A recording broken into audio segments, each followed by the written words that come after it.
Okay, welcome everyone to the Yes Article Debrief. This is the article Columbus and the Beginning of the New World by Robert Royal. Okay, before we go any further, please stop here. If you have not completed the blue sheet for this article, you need to pause the presentation and go do that.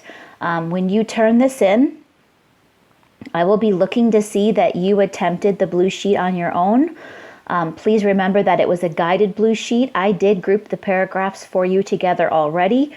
Your only job was to figure out what Royal was trying to teach in those paragraphs. So hopefully that made this a little bit easier, but please make sure it's done. I want to see your original answers. I want you to edit it with the answers that I have on this presentation. That's what I want to see. So if you have just a blue sheet that's filled out and no corrections, I'll either assume that you didn't listen to this presentation at all, or that you only listened to this presentation, and your grade will reflect that accordingly. So please make sure that your blue sheet's done at this point and that you're ready to make corrections. Okay. So question 1, always on the blue sheet, is what is the topic of the essay? So what was Robert Royal writing about? Well, Columbus, quite apparently, right? The essay is about Columbus, but not just that. Certainly, it's about the 15th century.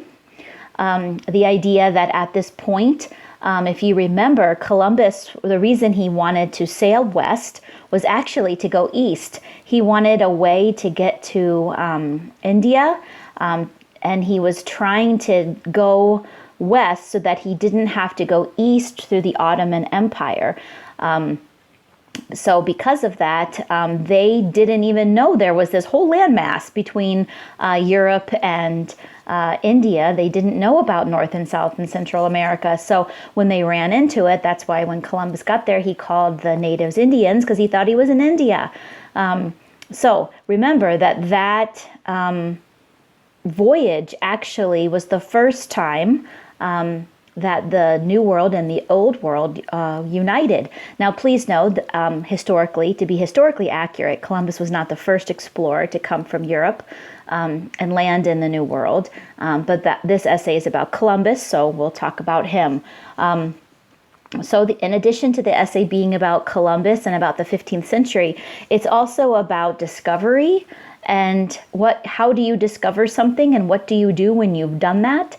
And also about this global world, because once the New World and Old World were united, we became this global world that's been trying to get along ever since. Okay, so there's your topic for the essay. Let's move on. Now, you know that we're going to jump all the way down to major support, because we have to figure out now, how did Robert Royal support those topics? All right, so I've grouped the paragraphs here, and it would be a good idea if you were following along in your book.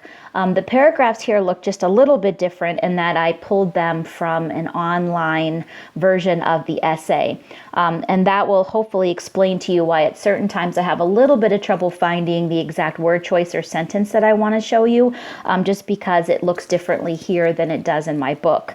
But I will do my best to help you understand this article. Okay.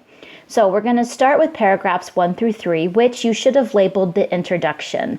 This was where Robert Royal went over the topic of the essay. That's where we answered number 1 from. We know it's about Columbus. We know it's about discovery. We know it's about this global journey, and we know all of that right from the very beginning. Okay.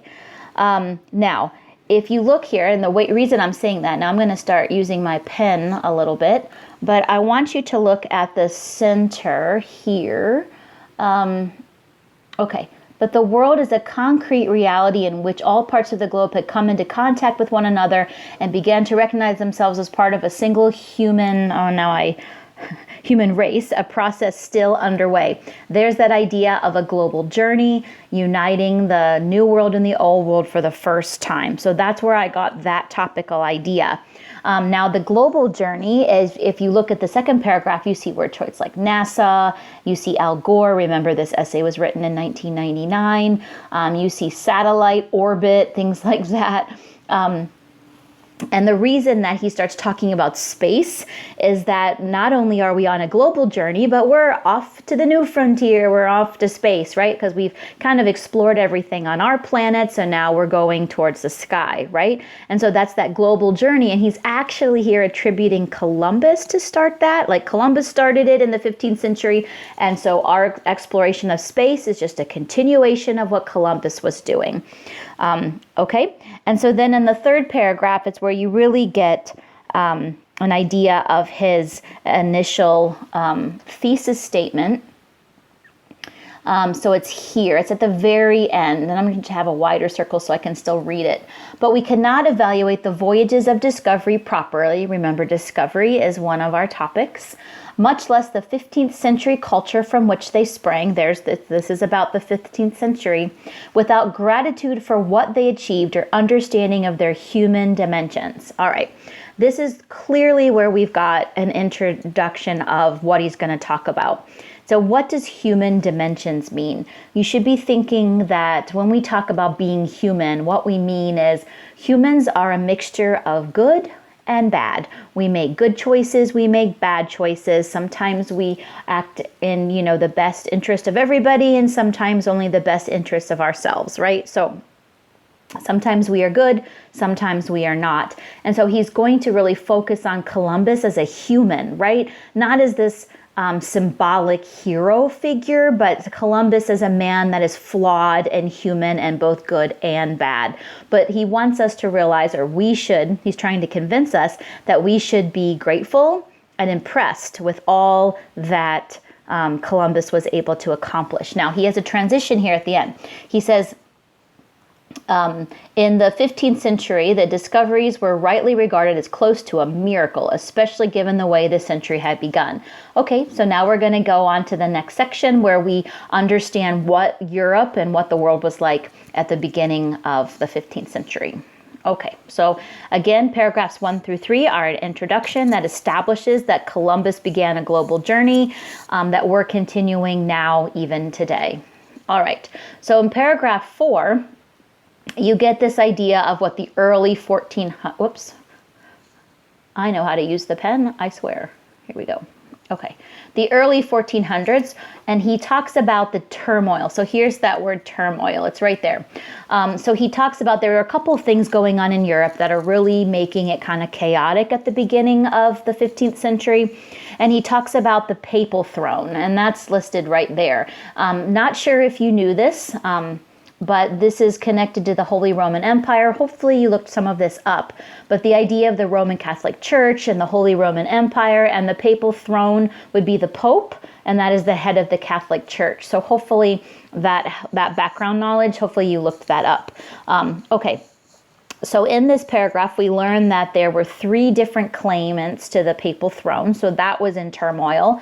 And then we learned that Europe was still kind of recovering from an epidemic of the Black Death, right? So we know that they were struggling because 40%, it says, of the population disappeared in the mid-14th century. Okay, so we know that they're recovering from an epidemic, so things are a little chaotic. He talks about wolves overrunning, human predators in the towns, right? Especially if you have a 40% die-off of your population, things are going to be unsettled, your towns are going to be a little off, and then people take advantage of that. And so things were not going well, okay? So then what he wants us to understand is that this trying times pushed people to achieve, which is what he kind of talks about in the end. He says, on the contrary, natural hardship spurred the 15th century to nearly unparalleled achievements. So even though everything was a mess, it actually inspired people to kind of achieve and move on and move forward and do great things. All right, so the point of paragraph 4 is that Europe was in turmoil, but that turmoil pushed people to achieve. Okay.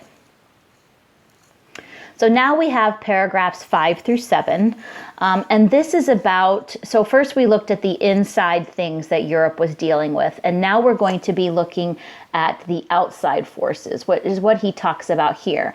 And then he talks about the Ottoman Turks. Now, who were they? What do you know about them? Did you look them up? Because it would be important to understand who the Ottoman Turks were. They were a hugely powerful, sophisticated empire of the time period.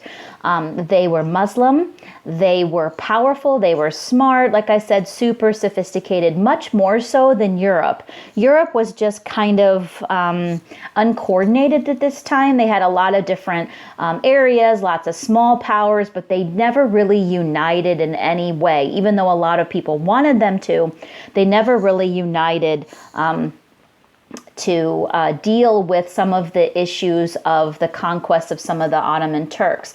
Because at that point, you see right here, it says in 1453, the Ottoman Turks finally succeeded in taking Byzantium. Okay, so then it says we might have expected the Christian powers to lay aside rivalries and defend themselves. Okay, but they didn't. They didn't try to retake their Holy Land. They didn't do anything because they just couldn't organize themselves in any way. And so he kind of goes over what all the different leaders were doing here, and then he speculates some, and that's in this paragraph here, where he says, had Islam continued to advance, much of Europe might have then resembled the cultures we now associate with the Middle East. So in other words, he says the Americas might have been largely Muslim countries as opposed to Christian ones. Islam was more advanced in Europe, but in the paradoxical ways of culture, its very superiority contributed to its being surpassed. In other words, the Ottoman Empire was so sophisticated and so smart that they were pretty okay without colonializing at the time period or expanding in any way. If you looked at the map I asked you to look at when we went over chapter 22, it was that map in the back of your textbook that looked at colonialism of that started with Columbus and all the European colonialism of the time.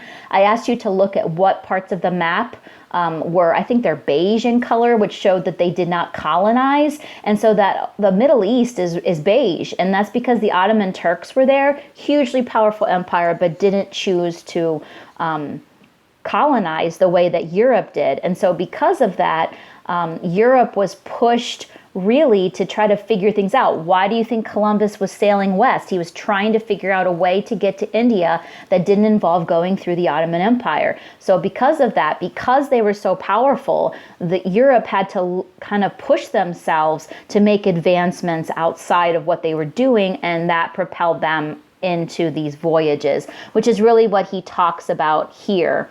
He says European technological innovation and military advance may have been born of necessity given the superiority of outside cultures. Okay, so again, powerful Ottoman Empire forced the Europeans to try to advance themselves. Okay, so again, paragraphs 5 through 7 is Europe dealing with what Robert Royal calls outside forces, and how the superiority of the Ottomans really forced Europe to try to make itself better and more sophisticated. All right, so next you have paragraphs 8 through 11. Now, part of what he's telling you now, and I'm sure you have some background knowledge on the Renaissance, but the Renaissance was an era in Europe of huge achievements, cultural, artistic, mathematical, geographic, huge advancements overall, because again, Europe was pushed to try to better themselves. So it talks about here, so let me get my pen back. It talks about, so here's paragraph 8, and here's where it goes into the idea of Eurocentric attitudes and how they just didn't exist at the time. And that's because Europeans thought of themselves as Christian. So the center of their world was not like London. It wasn't their cities. Instead, it was Jerusalem was considered the center of Christendom, which was the center of their world. So they didn't really have this whole Eurocentric ideas. And then he talks about, after that, some of the popes of the time period were really, he specifically talks about Pius II and how Pius II really was enlightened and trying to learn a lot of things. And then he talks about this cultural, scientific, and artistic advancements, and he talks about the Renaissance. And then at the very end, he says, Columbus was really a product of all this. So because of all of the advancements in culture and art and math and geography that the Renaissance brought about, that was really the environment into which Columbus grew up. People had this faith that they could attempt things beyond what anyone thought was possible before. And it was that faith that really Columbus kind of latched onto and what led him to want to even sail west. Okay. So then we get to paragraphs 12 through 17, which are really about how Columbus, Robert wants us to understand that the Renaissance influenced Columbus to combine like his new knowledge, his new interest with his faith, and that's what really led him into his life's work. Now, Royal goes into some detail here where he talks about Columbus having a vocation here. It's down here, personal vocation, right? And this is from his journals here, and it talks about how Columbus thought God sent him in order to do the work, right? He made him intelligent in geographic and math skills. And so that combined with this whole Renaissance time period led him to think he was chosen by God to do the work of exploration and discovery. Okay. And actually that vocation really, and he says down here, it guided most of his whole life projects. So again, paragraphs 12 through 17 are really about how Columbus was inspired by the Renaissance and combined his faith and the new knowledge of the time period to feel chosen by God to go off on all of these discoveries. Okay. So next we have paragraphs 18 through 20, and this is where we back out of some of the historical information and we get more information about kind of Columbus as this symbolic figure, okay? And so you have in paragraph 18 this idea of what Columbus has meant, he says, for older Americans.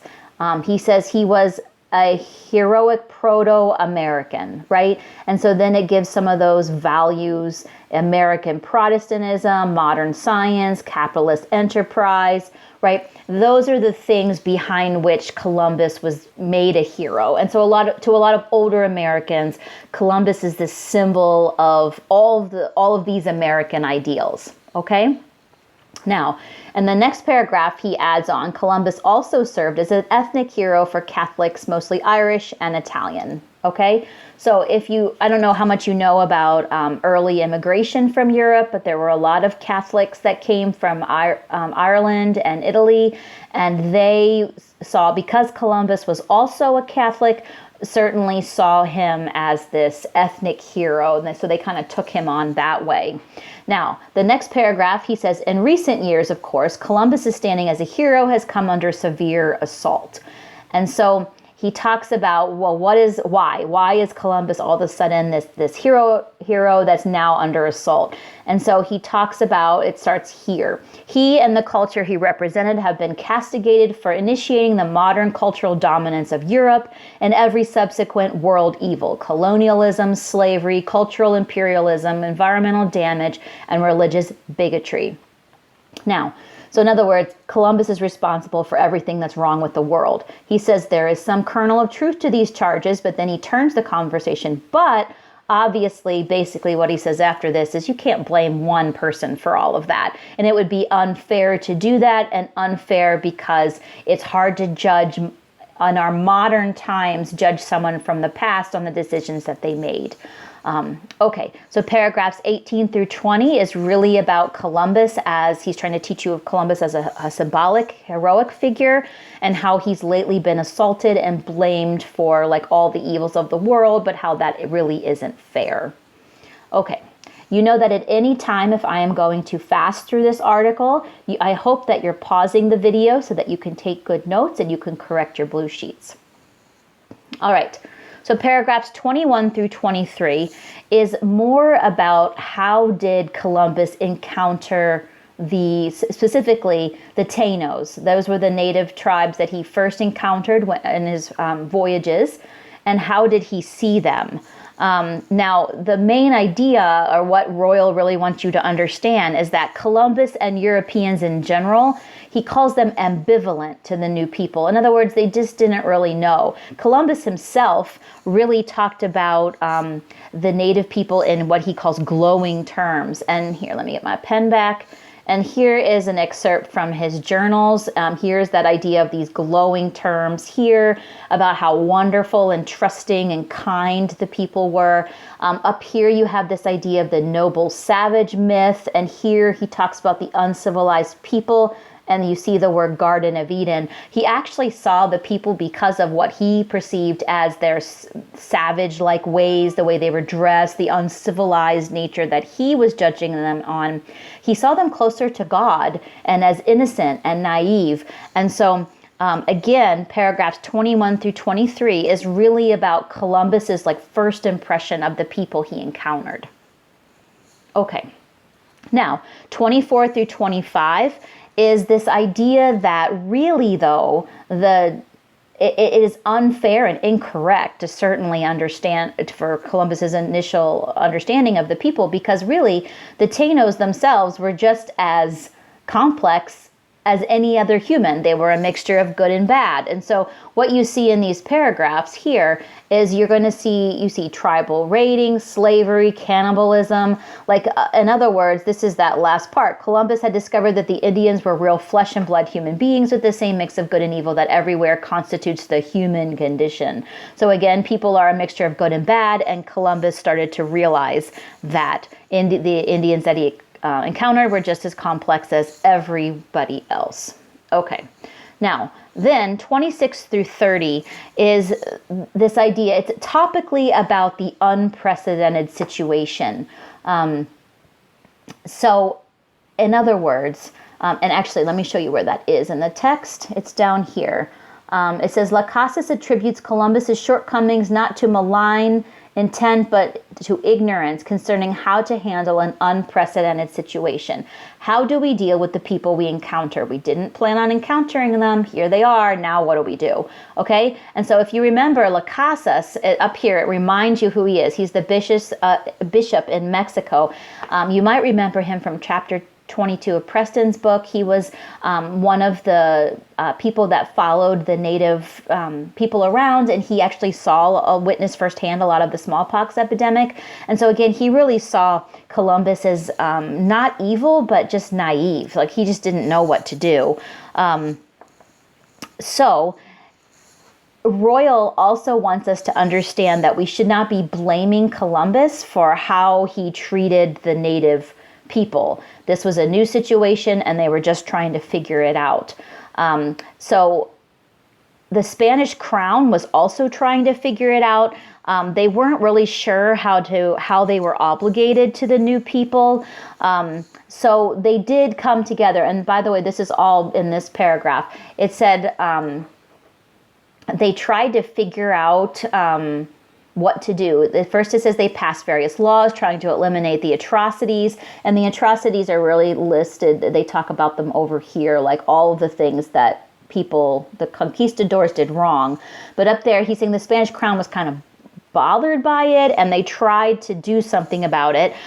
They passed some laws that actually are the origins of modern international law, and the Pope Paul III got involved, and the Spanish crown was very conflicted, and they had a whole meeting, and they tried to figure out what to do. And it's talking about this commission that's here. It says they never arrived at a clear vote. They never figured out what to do, and the Spanish settlers just went back to what they were doing, which wasn't good. But he says Las Casas, remember, he had the main view of the natives because he was living with them, clearly prevailed those ideas from him. Okay, so again, paragraphs 26 through 30 was really about Columbus and the Spanish crown dealing with what we would call an unprecedented situation. All right, now paragraphs 31 through 33 is all about the idea of what it means to evangelize. Now, hopefully you looked that word up if you didn't know what it means, but to evangelize really means to try to convert people to your religion. And you know that when Columbus came to the New World, he did try to convert everyone there to Catholicism. He held Mass. Actually, Cortez, when he conquered the Aztecs, he actually would climb the pyramids where they did human sacrifice, take everything down, and erect crosses and have Mass. Okay, so they were all trying to convert the native people to Catholicism and to Christianity. So this paragraph kind of deals with that evangelizing idea. First in 31, you have, whoops, this is me forgetting to have my pen. Okay, so here you've got this idea that Robert Royal is telling you evangelizing is improper. People know not to do it. He says that first, okay? And then he says, well, this next part, and actually even this part, is really about how did the initial conquistadors and Spanish that arrived in the New World, how did they view some of those Aztec religions? And so down here, he says that, let's see, in the very act of admiring the richness of Aztec culture characterizes the Aztec gods as a whole pantheon of fear.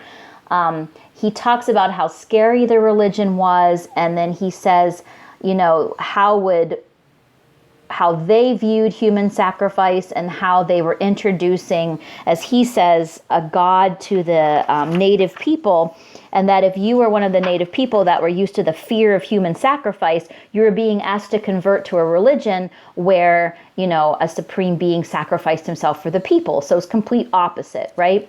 And so then he talks about how,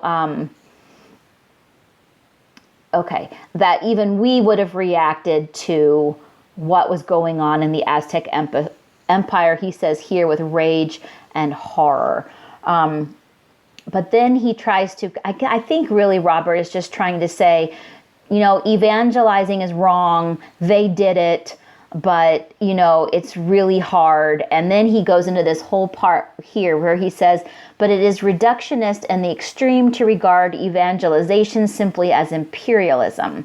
So in other words, he says it's, let me reword that in a way you might understand it. The idea that it's oversimplified, so it's too simple to say that to evangelize like the way the Spanish did is equals to imperialism, right? And so that's what he's saying here, that it's reductionist to view that. So paragraphs 31 through 33 is all about the idea of evangelizing and how it's improper, but that it's not imperialism. Okay, now the last part, this is the very conclusion of the entire paper, is, and actually I would like you to pause the presentation here and reread the last 3 paragraphs. I think that would be super helpful if you, now that you understood all of the major support, know that we're at the conclusion. Okay, so how does Robert Royal wrap everything up? So pause the presentation here, reread these last 3 paragraphs so that we can talk about it.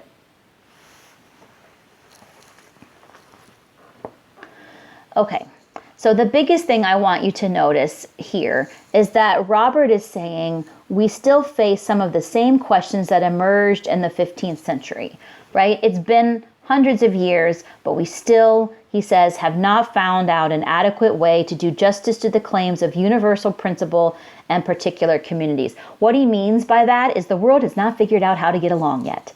After all these years, we still can't figure it out, right? That whole idea of evangelizing is still happening. How do we convert other people to our ideas and our beliefs? How do we respect other cultures? Right? Because we're still struggling with that as a global world. So then he says, he quotes someone that calls it a thin veneer of global civilization. This is, now a veneer is a very thin layer, right? Like you have veneer finishes on cabinets, right? So if your cabinets are made out of a really cheap wood, they'll put a veneer on it that make them look more expensive, but it's just this very thin covering. So he's saying our global world has this thin veneer of global civilization that involves Coke and CNN and blue jeans and rock music, and I would even add McDonald's, right? There's McDonald's everywhere. Is that really making us a global world? Are we united because we all drink Coke and wear blue jeans and no rock music, right? Like that's a very surface level way of uniting the world. But how have we really learned to get along and learn how to treat one another? Like, have we figured that out? Okay. Now, because then he goes into, in paragraph 35, he says, we say, for example, that we have equal respect for all cultures, but then the minute he says we come up against something we don't agree with, we judge it, right? And so then he asks this question, whose universal principles? We believe that universal principles should take precedence, but whose? Who do we pick? Right? Is it Western values? Is that what we should pick? We should pick Western values in which to view the rest of the world and judge the rest of the world as right or wrong. Or down here, he says Western values, that's another quote, are Western values, Asian values are universal values. So how do we figure this out? Whose value structure do we use in order to understand and live together in this world?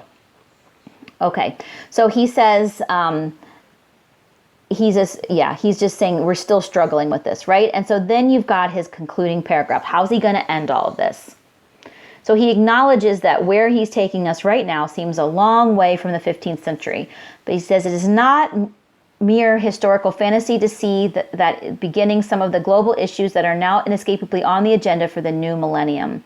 He says Christianity and Islam, there's your two major faiths in the world, right? He says are still seeking a modus vivendi. Now, I don't know if you looked that up or not, but a modus vivendi is a way of living peacefully together, even though in conflict. He says Christianity and Islam are still looking for that. How can we live together peacefully, even though we may not agree on everything? He says the global culture initiated by Columbus will always be inescapably European in origin and probably in basic shape. Now, what he means by that is that if you think back to the 15th century, because the Europeans were forced, because they weren't as sophisticated as the other big empires, they were forced to try to figure it out, right? And that led Columbus to sail west in order to find a route to India, right? And so when he did that, he landed on the whole landmass they didn't know was there, and all of a sudden united the globe, the New World and the Old World, for the first time. Okay, so because of that, because Columbus was European, we ended up being a very European world, right? Europeans are the ones that colonized everywhere. If you look again at that map, you can see that, right? So we ended up being this very European world, okay? And why? He says then we, meaning Europeans, chose long ago not to stay quietly at home and build the otherwise quite wonderful contraptions called cuckoo clocks. Now, that's an odd sentence, but basically he's saying they didn't just stay at home and do, whatever, right? Instead, they chose to go forth in discovery, and because of that, they united the globe, right? And now we're dealing with it as a united world, okay? And we still haven't figured it out, but hopefully we will, right? And so then he says that decision brought and brings many challenges, but the very struggle should remind us of the glorious and ultimately providential destiny of the ongoing global journey that began in the 15th century. Now, this word is an interesting word choice. I don't know if you know what providential means. It means heaven sent. So that is reminding us of that Columbus vocation from God, thinking that he was chosen. That's an interesting word choice for Robert to use at the end. But basically, your last sentence really wraps it all up. We still have challenges in our global world, but we should be grateful that they started and they were glorious and wonderful, and we're still on this global journey that Columbus started in the 15th century. And that wraps up the whole thing. Okay, now, again, paragraphs 34 through 36 are the conclusion, that we're still facing the same questions and trying to figure out how to get along. All right, now, that brings us to the thesis. What single idea really does Robert Royal want us to understand about Columbus, the 15th century, the globalization of the world? What does he want us to know? All right. Now, again, there's your topic, the controlling idea, that Columbus began a global journey in the 15th century that we're still on. And we should really be impressed. Remember the turmoil that all this came out of. Remember how unsophisticated Europe was at the time, but that propelled them to achievement. And then we should be impressed that they were able to accomplish all of that. So then the main idea, I wrote this one. We should be humbled and grateful for the global journey Columbus began in the 15th century that we are still on today. So this global journey of figuring out what to do with each other, how to get along, right? That all started with Columbus, and we're still on that journey. So is it stated? Yes, it is. Paragraph 3. But we cannot evaluate the voyages of discovery properly, much less the 15th century culture from which they sprang, without gratitude for what they achieved or understanding of their human dimensions. So in other words, can't judge Columbus. We should just be grateful at what he achieved and not judge him on today's standards when he was acting as a man of the 15th century. And then paragraph 35, but the very struggle should remind us of the glorious and ultimately providential destiny of the ongoing global journey that began in the 15th century. So that's the idea that we should be, impressed at what Columbus achieved, and our global journey began in the 15th century, where we're still trying to figure it all out today. Okay, so there's your thesis. Please make sure that your blue sheet is corrected. Look back over it, because the next thing you have to do is complete your reflection. So, how did all this go? Please look back to the assignment sheet. It asks you specific questions that you should be responding to. And then you should upload your corrected blue sheet as well as your reflection. You're uploading both of those documents to the assignment folder in D2L. So congratulations. This is the hardest essay we will do this semester. So congratulations on getting through it. Hugely sophisticated college level text. Good job. And please let me know if you have any questions.